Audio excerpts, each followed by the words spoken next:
ladies and gentlemen. I am your host, Chris Crenshaw, and we are live from the 336 for the very, very first episode of 2022, and also the first snow day for those in the south here, if you're getting snow. So it's the first snow day of the year as well. But more importantly, it's episode 74 of the 815 Exchange. Welcome back. And it's a lot. It's a lot. You know, last week we had a nice 40-minute episode. That's not going to happen this week. I'm going to be honest with you. It's not going to happen this week. So if you do need timestamps, to skip to whatever subject you're here for, whether that's college football, which is going to follow up this intro, whether it's the NFL, whether it's the NBA, whether it's entertainment, whatever it is, which is really just music this week, feel free. Skip ahead. Descriptions, timestamps are in the description. Also, all my social medias, if you want to follow me there, are in the description as well. As always, remember to like, share, and subscribe if you are enjoying the content. But like I said, especially in football, some of the wide receiver play was absolutely spectacular. We had some spectacular games. So, plenty, and I mean plenty to talk about. So, without further ado,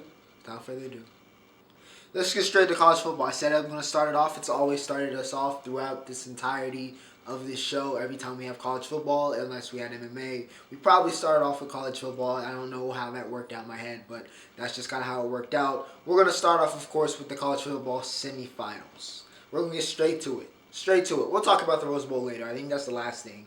That's the last major game I'll talk about. We're going to start off with the semifinals because I got plenty to talk about there.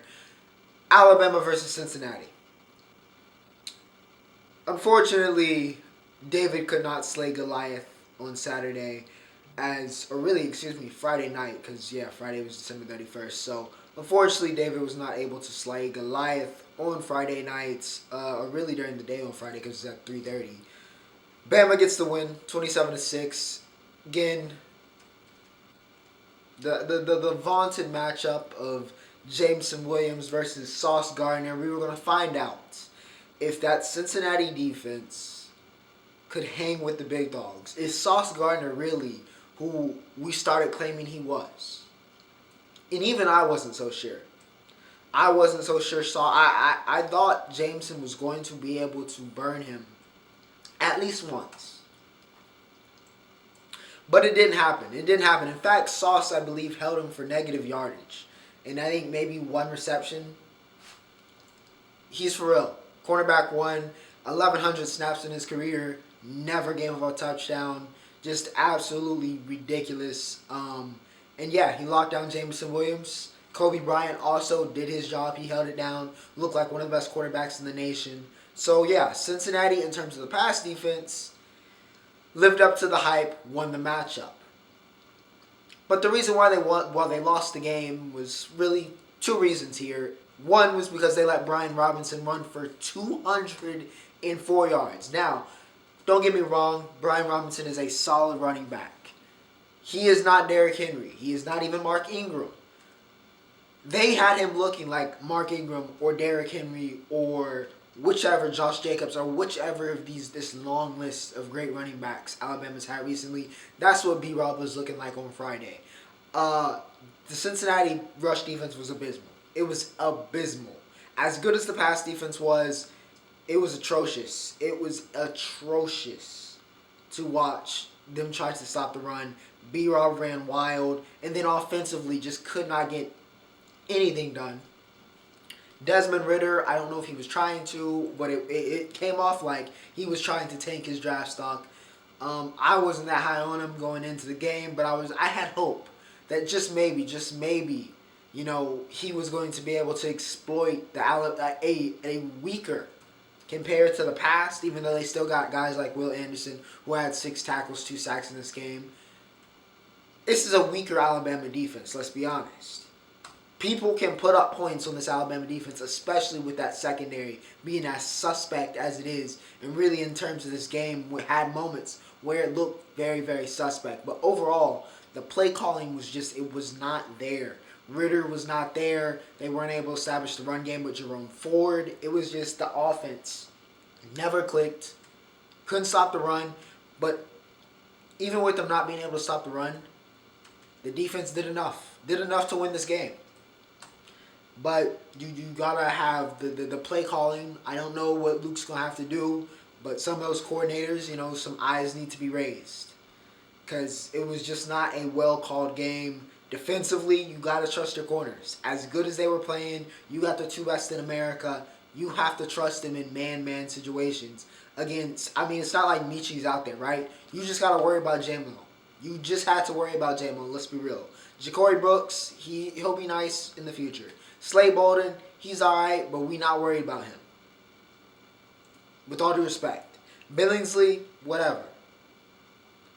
You could have opted to put more people in the box and worked with, a little bit less, but they stuck with what they knew. Worked for them, but could have been better. Offensively, just a poorly called game in terms of what the game plan you went with against Alabama. You did not try to exploit the holes in that defense the way that Texas A&M did with Zach Calzada at quarterback, by the way, and won that game.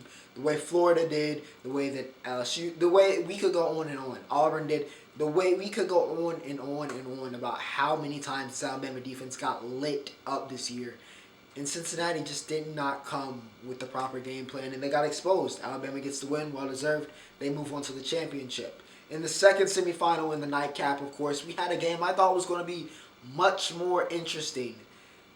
And it just wasn't. If you're a Georgia fan, it was. But if you're a Michigan fan, it was god-awful. Georgia gets the win 34-11.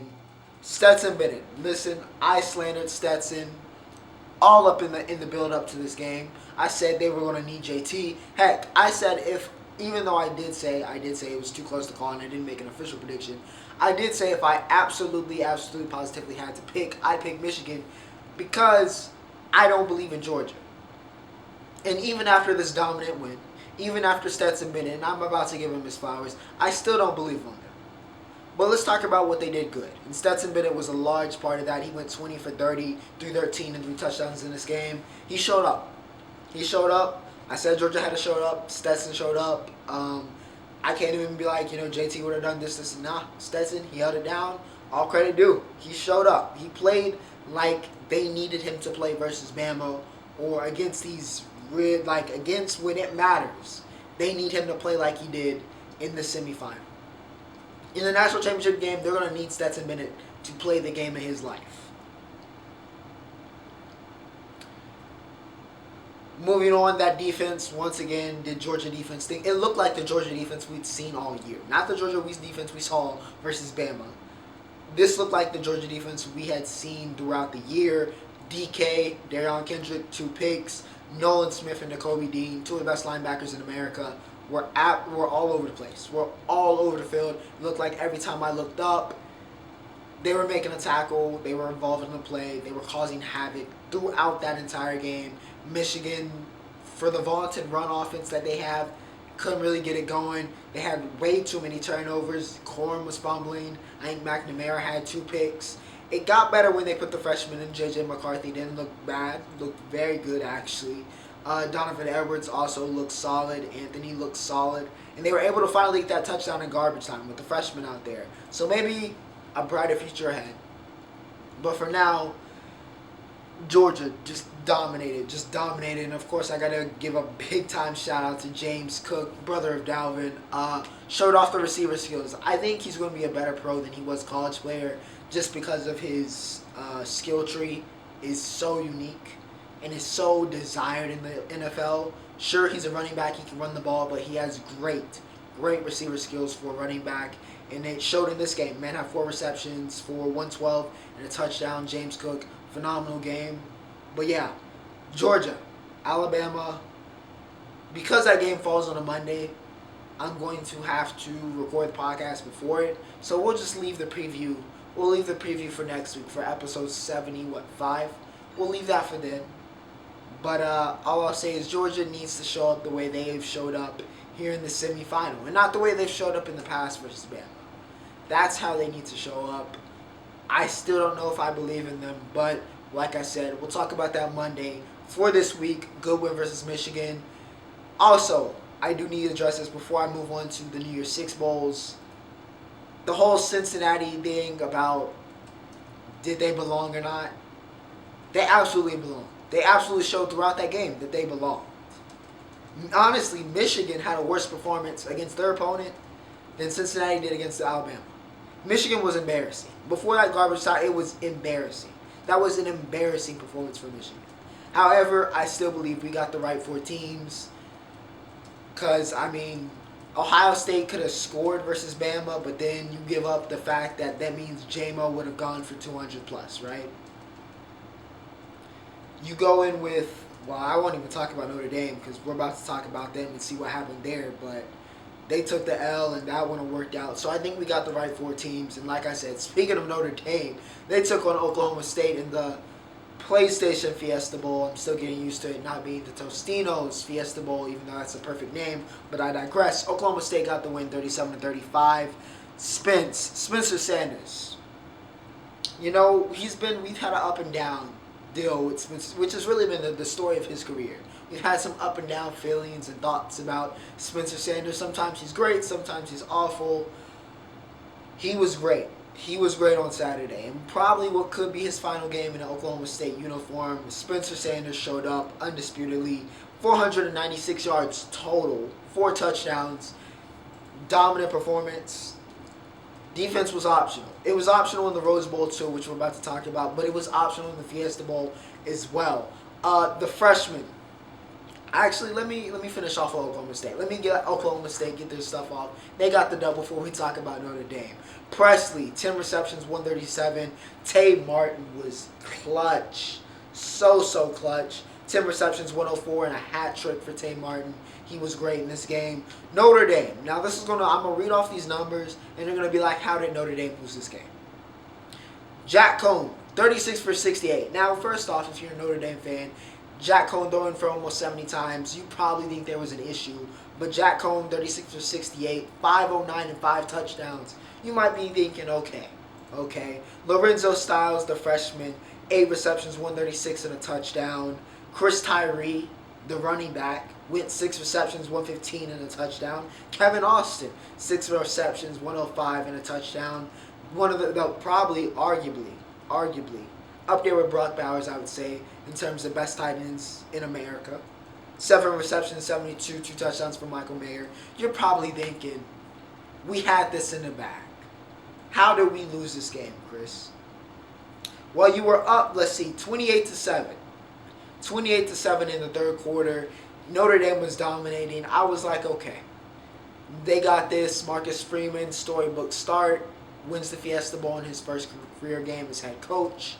Team looked great, but then they choked. They choked and they froze, and Oklahoma State came reeling, got him. Pulled him back in and won the game. Complete collapse from Notre Dame, and a great job by Oklahoma State to stay resilient, to stay with the game, not get discouraged by the scoreline, and keep it moving. And they hawked them down, and they got the win. They got the win late. An incredible turn of events there, scoring, I think, 28, something unanswered or something ridiculous. It was just an incredible second half performance. A great job by Gundy making those adjustments that were needed to be made. And again, an offensive explosion here in the Fiesta Bowl. One of the best games of bowl season, in my opinion. Notre Dame fans, I know it's pain. But like I said, listen, Freeman, I think he'll get better. There were some decisions he could have made that could have altered this game that maybe if he had the experience, he wouldn't have made. But not the end of the world. Not the end of the world. Oklahoma State, though, congratulations. Now let's talk about the other OSU, because, ladies and gentlemen, similarly to Amazon Prime, the Rose Bowl never, ever fails to deliver. It always delivers. It's the Rose Bowl. It's the best game of bowl season every year, and I mean every single year. It's an instant classic waiting to happen, and once again, ladies and gentlemen, we had an instant classic. Game of the Year candidate very, very late in the season here. Ohio State comes back and beats Utah, and probably the namesake of this title. Listen, CJ Stroud, we'll talk about before I get to JSN. CJ Stroud, I haven't been the highest on CJ Stroud, but I'll give him his props here.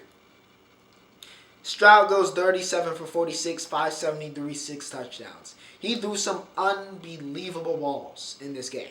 Some unbelievable. That shows you why some people are so incredibly high on C.J. Stroud. However, with that said, he was not the main reason why, first off, he threw for all those yards. He's also not the main reason why this team won this game. Stroud made some incredibly boneheaded decisions that were extremely reckless, that honestly Utah could have took and exploited and probably put the game away.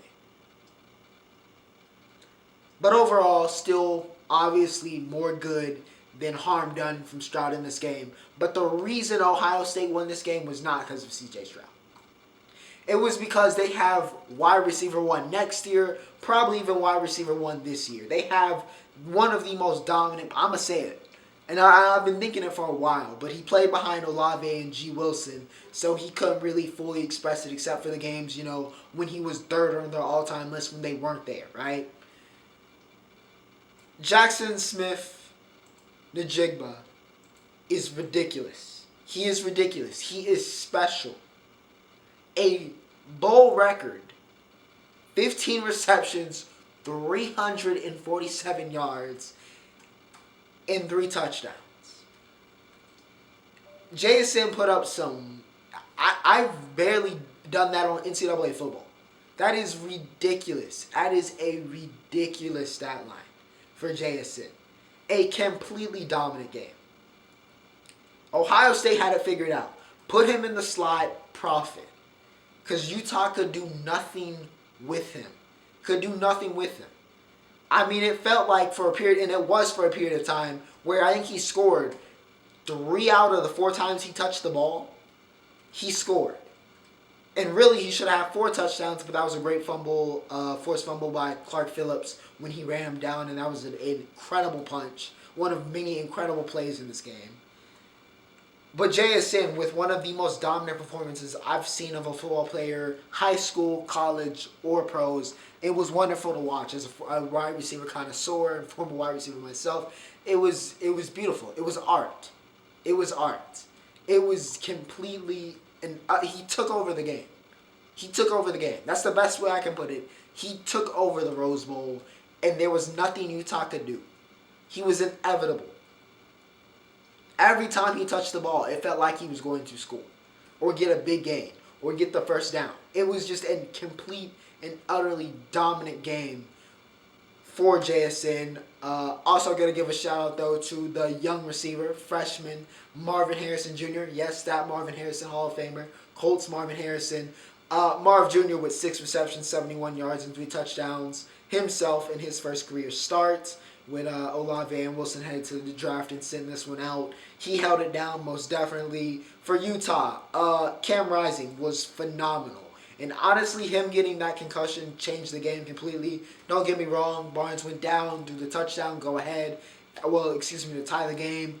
All credit due to him. He showed up, in a tough situation. But Cam Rising just was unstoppable. He was unstoppable. Ohio State's defense was having nightmares. 17 for 22, 306 total, 3 touchdowns for Rising before he got knocked out of the game, like I said. Brenton Covey was also giving them issues. He had that electrifying kick return for a touchdown. That, like I said, another one of this series of just phenomenal plays in this game. This was a ridiculous game. Game of the year. Like I said, another in a long list of classics happening at the Rose Bowl. Jackson Smith, JSN is ridiculous. He's ridiculous. I'm about to run out of time, so all I'm going to just say is dude is ridiculous. That's wide receiver 1 next year. Probably could be wide receiver 1 this year. Just a monster. A complete and utter monster performance. Ohio State gets a win in an instant classic. And to wrap up the college football segment and the New Year's Six, ladies and gentlemen, going to the other games, we had UK take on Iowa. Iowa fans, I'm sorry. I don't know what to tell you at this point. I mean, first off, good win, great win. Great win for Kentucky, congratulations. But, Wandell Moore, monster. 10 receptions, 170. Another on the long list of phenomenal wide receivers. It was a great week. A great week for wide receivers. Wandell Robinson showed up and showed out. Y'all need an offense, man. Iowa, y'all can't keep having these great defenses and just having garbage offenses, man. Please, friends, get an O coordinator, recruit some, just do something different offensively. Petrus, again, probably one of the worst starting quarterbacks in the FBS.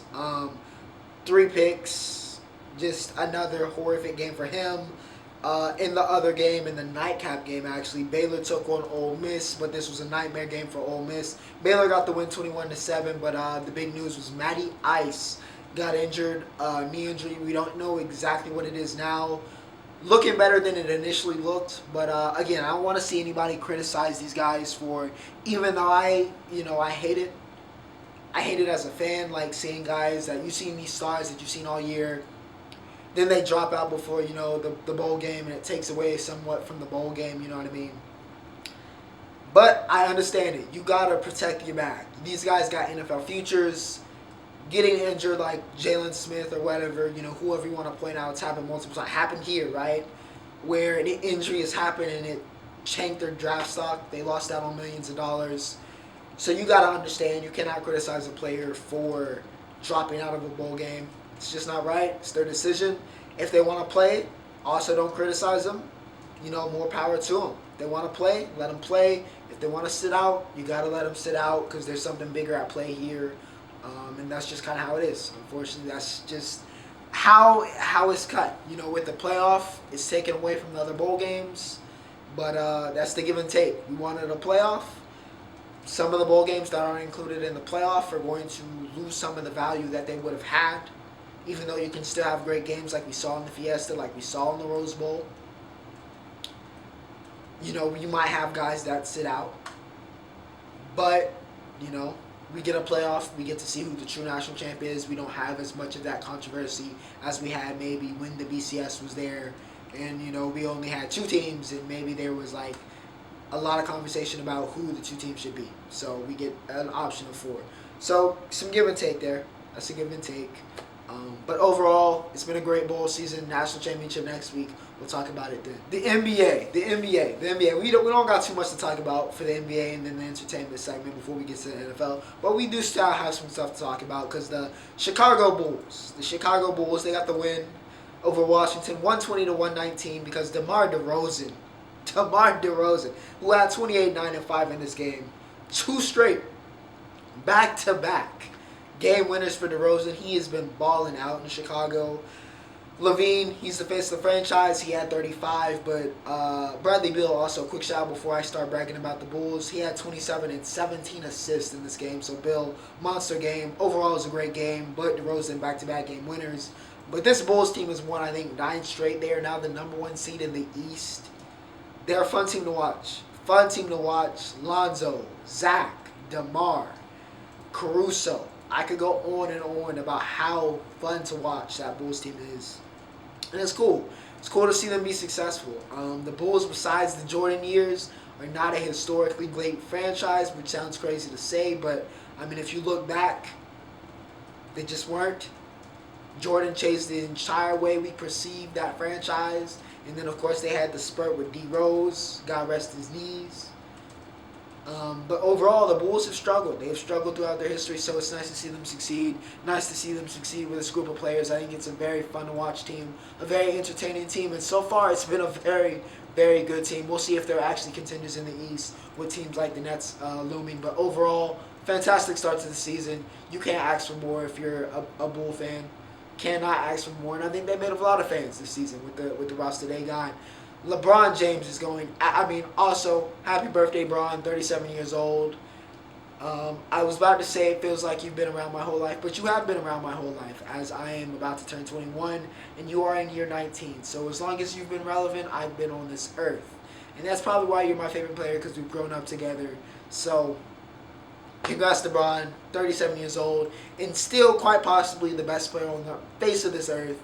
Dude's averaging 30 a game the past 7, or is it actually it might be 10 games at this point since he's been back. He's been dominant. Now the Lakers have been okay. They've been, shaky. But Bron has been dominant. He's been the consistent force. They've been playing him at center. He dominated. It's ridiculous. It's ridiculous. It's LeBron James, though. He's one of the 2 greatest players to ever step foot and pick up a basketball. So, it's what we do. We're witnessing greatness once again, but it's Bron. It's what we expect. We'll see if the Lakers can change their fortunes, but Bron has been absolutely phenomenal. Truly has been the king. Talking about somebody who's not yet a king, but maybe a prince of the league. One of its brightest young stars, the number 2 overall pick, Jalen Green, also recently returned from injury. And it seems like he's got it all figured out. He had 29 2 games ago or 2 nights ago. He's been great. He's been great since he's coming back. Really could make this Rookie of the Year interesting if he keeps this play up. Adjusted his shot a little bit, and it's worked wonders. It's worked wonders. He's been more aggressive. And yeah, that's what we need out of JG. It's what we need. It's what we've been looking for. I wanted him to be more aggressive, and he's been more aggressive, and he's been probably the best stretch of rookie performances we've seen this year. Probably up there where I'd say Evan Mobley, the stretch he had about a month ago. In terms of peaks for a rookie, I think JG's in that pocket right now. We'll see how it goes, but he's been heating up. He's been heating up for sure. Now heading over to entertainment, but really the music, it's just music this week. I did not watch a lick of television. I did not. I'm sorry. I didn't watch Becky. I haven't looked at anything new on Netflix. I watched the new Young Justice episode, which was great. If you're not watching Young Justice, what are you doing with your life on HBO Max? They're not paying me to say that, but I will co-sign it. But overall, I didn't watch anything on television. But music, we did have 21 Savage drop 2 new songs, not on streaming platforms, but I think he dropped them on YouTube. The second half of those, I forget what the name was, but the second one was definitely the one. I mean, they were both good, but the second one was definitely my standout. Nice to see 21 back. I don't really know what we're supposed to expect this year. It was a good year of music last year. Cannot lie. Actually, it was a great year of music last year. So I'm very interested to see how 2022 has to follow up and who's going to be the first to drop. But it seems like we might have an inclination of who that might be because the Weeknd, Abel decided to drop a surprise announcement. Dawn FM, allegedly, according to my Twitter feed, says it's coming out on Saturday. We're getting the Weeknd album. There's no more better way. There's no better way. I don't know why I said no more. No better way to start the year than with some more Weeknd. There's nothing better. There's nothing better. After Hours probably should have won the Grammy for Album of the Year. We'll see what the follow-up is. Moth to a Flame was fantastic. Take My Breath was fantastic. He's still riding this 80s synth wave, and looks like he might be riding it once again with the name Dawn FM. Looks like he might be riding that back straight to the bank. So we'll see. But anticipation is going to be very, very high about one of the best in the world. So very, very excited about that. And to end off, SMTown had their annual, I guess it's annual now, online concert. Again, it's the gold standard. It is the gold standard for a label doing a concert in terms of you have lyrics. They even give you the names of the artist. You cannot ask for anything more. Great performances throughout. And then, of course, they up the ante. Last year we had the surprise 3 guest DJs at the end for basically this. It was Club SM, right? It was Club SM or, whatever you want to call it. A surprise after party after the concert for New Year's Day.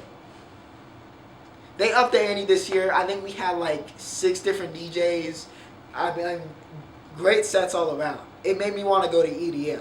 I might have to look up how much those tickets are going to be because that might be an investment for this coming year in 2022. Maybe I go to EDM. Maybe I vlog it. Maybe that's some content I can make later on in the year. But the DJs once again killed it. They completely killed it. They kill it every year. They kill it every year. They held it down during the concerts. The after party was once again fantastic. Shout out to SM once again. Even though I'm not gonna lie, Hitchhiker's set, that last set of the night was wild. That was wild. Just look up what Hitchhiker did at the end. I can't explain it to you because you'll think I'm lying or you'll think I'm crazy. But that was an experience. That was an experience. But overall, SM did it again. Gold standard for online concerts. Free, plenty of content. It's very great UI, and just extremely well done. Happy New Year. The NFL.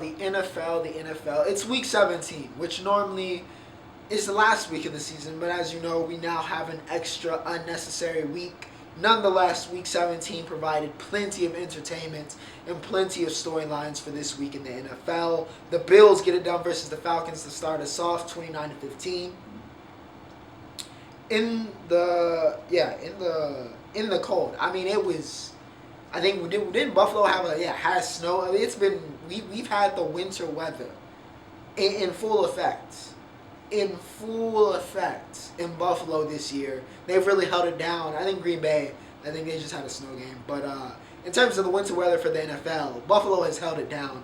It was freezing. It was freezing in Buffalo. But honestly, no effect. But you did see, as it tends to be in these cold weather games, the run game is dominant. And Devin Singletary probably had a career game. I don't know what his career high rushing total is, but it had to be close. 23 carries, 110 for 2 touchdowns for Singletary. He was great. Josh Allen was not. 3 picks. It was a down game for Josh Allen, but overall, you'll take it. You got the win. Singletary picked up the slack, even though Josh did not have his best game. Once again, 3 interceptions. Probably one of the worst games he's played in a very, very long time, at least since he was at Wyoming. But you'll take it. You got the win over the Falcons, who are not an upper echelon team, but you're trying to make sure you can lynch that AFC East. This will go a long way, especially with how the Patriots play the Jaguars. I really shouldn't even go after that game and talk about it, but you know how that went. But I'll talk about it when I get to it. But that's an automatic win. So the Bills needed to get it done at home, and they did. The Bears and the Giants. Joe Judge, I don't know what you were talking about. I don't think anybody wants to play for the Giants, especially not after getting 29-3 by the Chicago Bears, who are 6-10. The Giants are down horrendous. Saquon Barkley, finally, seems like the first time since he was at Penn State, went over 100 yards rushing, no touchdowns though. Mike Glennon was awful, 2 picks. He only had 4 completions. Andy Dalton wasn't all-inspiring either, but Darryl Mooney has been a great pickup for the Bears. 7 receptions, 69 yards, and a touchdown for Mooney. Monty had 2 touchdowns, but overall that defense was great, and I mean great. For the Bears, forced 2 fumbles. Roquan Smith with the 2 tackles for a loss. He was great in this game. Gibson with the 2 sacks. Dominant performance for the Bears defense. And they get it done against a not very good Giants team. The Bengals and the Chiefs put on a great game. Probably game of the week, in my opinion. And a lot of people on paper would have said this is probably going to be game of the week just with how good these 2 teams are and the fact that we could see them possibly match up later on in the playoffs. Bengals got the win 34-31 late. McPherson with the walk-off field goal after Zach Taylor gave me and every Cincinnati fan a heart attack with how he was calling the end of that game, which I don't know if it was idiotic or genius, but it worked out. It worked out for the Bengals. Him keeping going for it, but whatever. It worked out. Like I said, it worked out. But Joe Burrow is the coolest quarterback in the game. Well, probably one of the coolest dudes in the NFL, I'm going to be honest. Just in terms of swagger. I don't know what it is. He's Joe Chill. Dude, it's Joe Burrow, man. It's Joey B. It's Joe Burrow. Once again, we didn't have Joe Burrow. We had LSU. We had Joe Burrow. Okay? We didn't have Joe Burrow. We had Joe Burrow.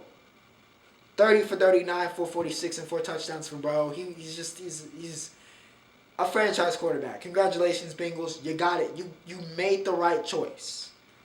And that wasn't the only right choice you made from that same LSU team. Because Jamar Chase, the day after we had JSN put up a work of art in the Rose Bowl, Jamar Chase said, my turn. And he put up a work of art in this game. 11 receptions, 266, 3 touchdowns. That 74-yarder where it seemed like he held down R2 or the right trigger or whatever it is for your console, was ridiculous. That burst, that acceleration was insane. Chase was dominant. The Chiefs could not stop him. Could not stop him. The way that connection between Burrow, that is one of the best connections in the league already. And it's going to be for a very, very, very long time. Also, Burrow rocked the Migos shirt. Hopefully I got a picture of that. With Boyd, Higgins, and Chase. That was, again, if you're a Bengals fan, if you're not trying to purchase that shirt, what are you doing? Speaking of the rest of the Bengals Migos, Higgins, 3 receptions, 62. Joe Mixon got it done on the ground, 46 yards, 40 yards receiving and go along with 7 receptions. Boyd had the touchdown, 4 receptions, 36 yards.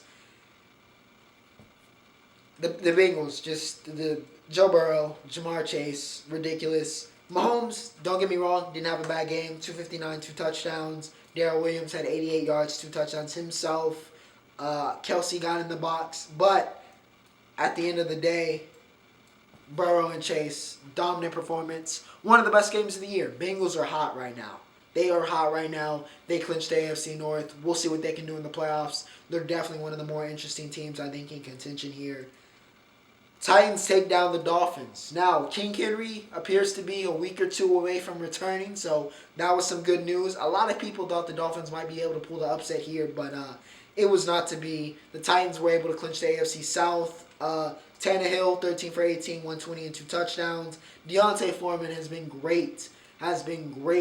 Filling up. It looks like he was the answer they were looking for in terms of who could be the guy after King Henry, who could possibly help alleviate some of the pressure on King Henry. Foreman goes 132 and a touchdown.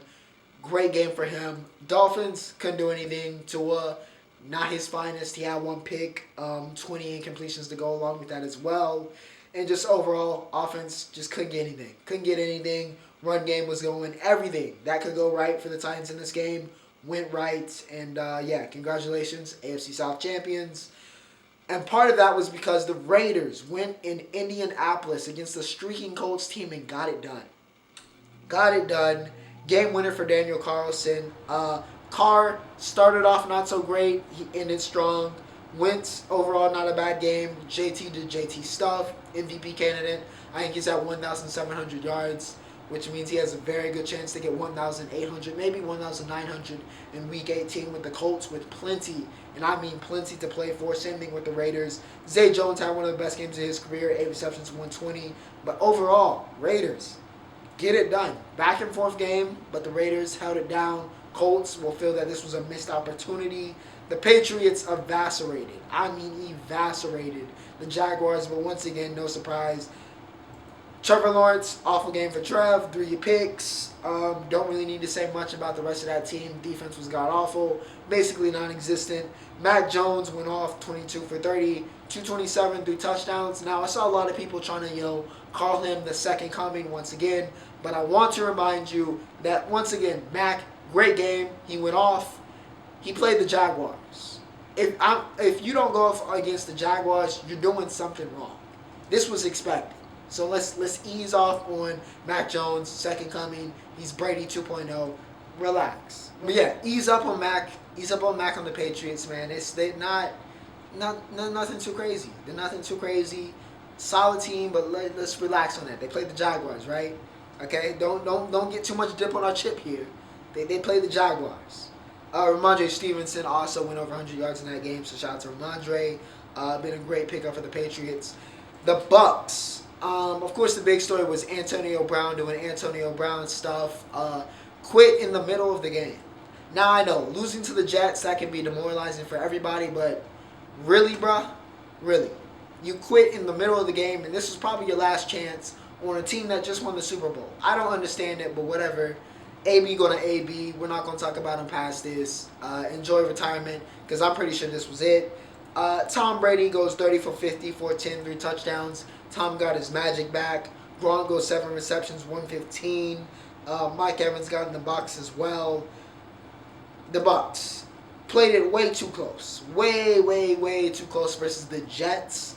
But at the end of the day, getting the W in that win column is all that matters. Zach Wilson, not a bad game. It looks like he's starting to turn a corner here. The Jets, Braxton Berrios has been great. has been great for them the past couple weeks. I guess somebody that's dating one of the Copo sisters has to get it done this year with CMC on the with on him on IR. You know, the guy that's dating the other sister. You know, Barrios has to hold it down. He's been great. I always thought he was going to be a solid player coming out of Miami. I like his skill set, and he's honestly been Zach Wilson's favorite target. He's been a weapon for the Jets. But like I said, Bucks were able to get the dub. A little too close for comfort though. The Eagles, Jalen Hurts, nearly got trampled by his own fans at the end of this one. But overall, Washington, it's just been a bad couple weeks. The Eagles were able to clinch a playoff berth, getting the win here 20-16. Hurts went 17 for 26, 214 to the air, 44 yards on the ground. And yeah, Boston Scott, 2 touchdowns.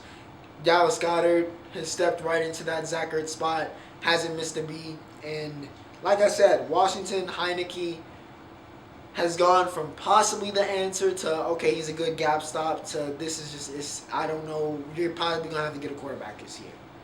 Of course, it's not a great year to get a quarterback, but it's looking like the Washington football team, whatever they choose to be their mascot, they're going to need to get a quarterback here because Heineke has not been good down the stretch here. And yeah, a series of field goals to end it, but the Eagles were able to clinch a playoff spot. They move on to the playoffs. The Rams get it done versus the Ravens. Another game that the Rams, too close to comfort, but OBJ late, who has been great for the Rams. He gets the last-minute touchdown from Stafford, who has thrown, I think, the second most picks in the league this year. Yeah, 15, 38 for 15, which 38 touchdowns, that's great. 15 picks, mildly concerning, especially with how many he's thrown the past couple weeks. But overall, 300-yard game for Stafford, 2 touchdowns, 2 picks. Sony Michel stays hot, 74 yards and a touchdown. Somebody held Cooper Kupp under 100 yards this year, though he still had 95 yards and a touchdown. So, you know, they contained him. That's the best way. They contained Cooper Kupp, but ultimately didn't matter as the Rams were able to get the win. Von Miller looked like the Von Miller of old, 2 sacks in this game. The Rams defense was big, especially late. Gave Tyler Huntley some problems that we hadn't seen Huntley have in the past couple weeks, filling in for Lamar. Mark Andrews did Mark Andrews stuff, but like I said, that Rams defense was able to get to the quarterback. Rams were able to make the clutch necessary plays, and they survived the Baltimore Ravens. The Chargers get the win over the Broncos. Jay Herbo.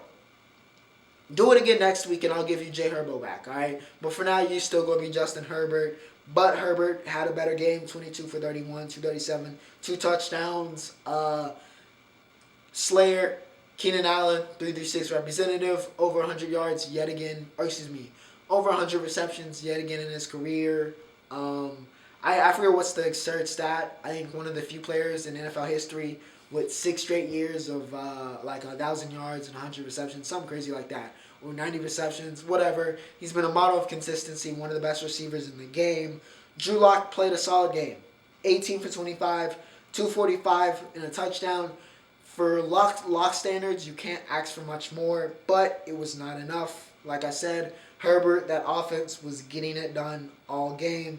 Andre Roberts with that huge kick return for a touchdown really changed the momentum and helped put some distance between the Chargers and the Broncos. And LA gets a much, much, much needed win. And I think the Broncos, after this loss, eliminated from playoff contention. But really no surprises there. Chargers got to get it done next week as well. Wild card on the line. Got to keep this up. Got to get it done next week. The 49ers take down the Texans, so nobody's surprised. Trey Lance's first start, he goes 16 for 23, 249, 2 touchdowns. Elijah Mitchell, over 100 yards. Deebo Samuel got in the box, as he does seemingly every week. Davis Mills had his moments, but overall, nothing too special. 49ers get the win. The Cardinals and the Cowboys. You know, fresh off of winning the NFC East, it looked like we took a break. But I also forgot that apparently we forgot that Kyler Murray is undefeated at AT&T. He does not lose at AT&T. He did not lose in high school. He did not lose in college. And he is now yet to lose for 2 straight games in the NFL. He owns AT&T. It's his home. It is his home. 26 for 38, 263, and 2 touchdowns for Kyler. He had, 44 yards on the ground. So that's almost 300-yard game for Kyler. To go along with those 2 touchdowns.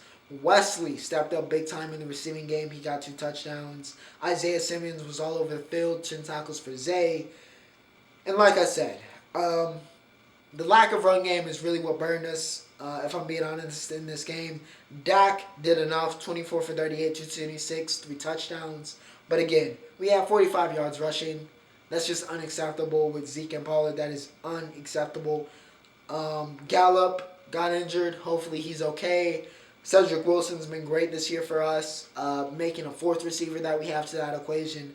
But, like I said, it seems like we took the week off. Cardinals came to play. Kyler at AT&T. You know what's going to happen, man. You know what's going to happen. The Saints get it done versus the Panthers. Blow it up. Blow it up. The Panthers need to blow it up. Blow it all up. Blow it to smithereens. Listen, it's not working. It's time to rebuild. It's time to start anew. It's a whole new, the song goes, it's a whole new world. All right? You're done. You're done. Blow it up. As I said in the group chat with one of my boys, shout out to Zay, just blow it up, man. Blow it up. Go get you the best offensive line possible with your first rounder this year. Get you a tank commander for next year, and then go get Bryce or CJ next year. But it's time to tank. And don't have it. No need for that. Full in. Full in. Blow it up. Full rebuild. Saints get the win. They move to 8-8. We'll see what happens next week. A chance at the playoffs still available, but we'll see if they can get it done. Taysom Hill, not a bad game from him this week. Cam Jordan, though, was an absolute menace. The Seahawks dominate the Lions 51-29. Amon-Ra St. Brown continues to be one of the best young receivers in America. No surprises here for the Lions. 8 receptions, 111, and a touchdown. But when Boyle throws 3 picks, that's going to be a problem. Russell Wilson finally looked like Russell Wilson again. 20 for 29, 236, and 4 touchdowns for Russ. Rashad Penny even got off, 170 and 2 touchdowns for the San Diego State alum. Great game for the Seahawks. Y'all needed this. Y'all exercised some demons in this game. Some demons. Because it's been a rough couple weeks. It's been a rough season for Seahawks standards, especially lately. But this was a return to form against one of the league's worst teams. So you'll take it. They dropped the 50 ball. Russ looked like Russ. You'll take it. The Packers dominate the Vikings. They take the NFC's number 1 seed. They also have the best record in the league still, 37-10. A-Rod goes 29 for 38, 268, 2 touchdowns, continuing to improve his MVP candidacy. Devontae Adams, 11 receptions, 136 and a touchdown. Kind of overshadowed by some of the other great receiving performances this week, but Devontae Adams does it on a consistent basis, does it again this week. The Vikings had nothing for him. Nothing for him. Sean Mannion had to start this game with Kirk Cousins. You know, he's unvaccinated, so he's on the COVID list this week. Mannion had to come in. Wasn't awful, but definitely was conservative, and that's not going to beat the Packers. That's never going to beat the Packers, ever. Jetta's not his finest game. Did have 6 receptions, but wasn't the pop game maybe they needed. But like I said, A-Rod, Devontae, best quarterback and receiver duo on the planet. And for good reason. For good reason. Packers dominate. They take the 1 seed. We'll see what happens next week where they can take a break. Maybe rest some starters. So we'll see what happens in Week 18. But that was the NFL. And with that said, ladies and gentlemen, we have reached the Roundup. Starting off with the Under Armour All-American game. Of course, we have Luther Burden, the number 2 receiver in the class. Start us off with a bang, but the big story, of course, was Harold Perkins clinching the greatest recruiting class of all time for Texas A&M. Again, Texas and Oklahoma, I don't know why you went to the SEC. It looks like Jimbo's building another Death Star to compete with that Alabama Death Star in his own conference. So we'll see how that goes, but it's been a historic recruiting run. I don't know if it was the NIL opening up all that oil money for Texas A&M, but huge pickup here. Perkins, number 1 linebacker in the class, 5-star. And yeah, Texas A&M. It's going to be interesting to see how this recruiting class turns out because it's been a special run this year if you've been following. The World Juniors was a disaster. We talked about it last week. Looked like it was going to be a lot of fun, a lot of great prospects, but they completely botched at the IHFF. First off, you gotta have a secluded hotel. You can't have normal people staying in the hotel with the players. it was just so poorly mismanaged. COVID breakouts everywhere, and it got canceled. Hated for those young players. I mean, honestly, if the NHL is not going to send the NHL players to the Olympics, make the Olympics the World Juniors, right? Just send the teams together for the World Juniors for the Olympics. Hopefully they're able to reschedule, because once again, so much talent, so many young players that have been building up years and years for this tournament. For it to get canceled like this is just an unfortunate situation. That was completely not their fault. Completely not their fault. Completely botched by the HFF, so y'all got to fix that. And to end off here, episode, was it 74? I've lost track yet. Episode 74. Becky Hammon, a big shout out. She was the Spurs assistant for a long time. Pop's disciple. Female coach in the NBA. Well, now she gets to go back to the franchise that made her a star. The San Antonio Stars, which of course are now the Las Vegas Aces. One of the best teams in the league in the WNBA with Asia Wilson, Kelsey Plum, Liz Cambage, so on and so forth. They have a new head coach, and it's Becky. So congrats to Becky. I think she'll be great. Years of tutelage under Pop.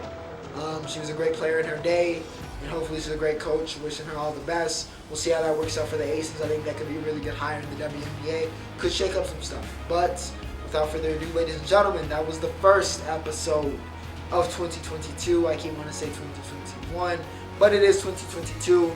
Hopefully you guys have a great year. Hopefully this is the beginning of a great year. I have a feeling it's going to be a very, very good year for this channel. But without further ado, ladies and gentlemen, for episode 74, Ocho, signing off.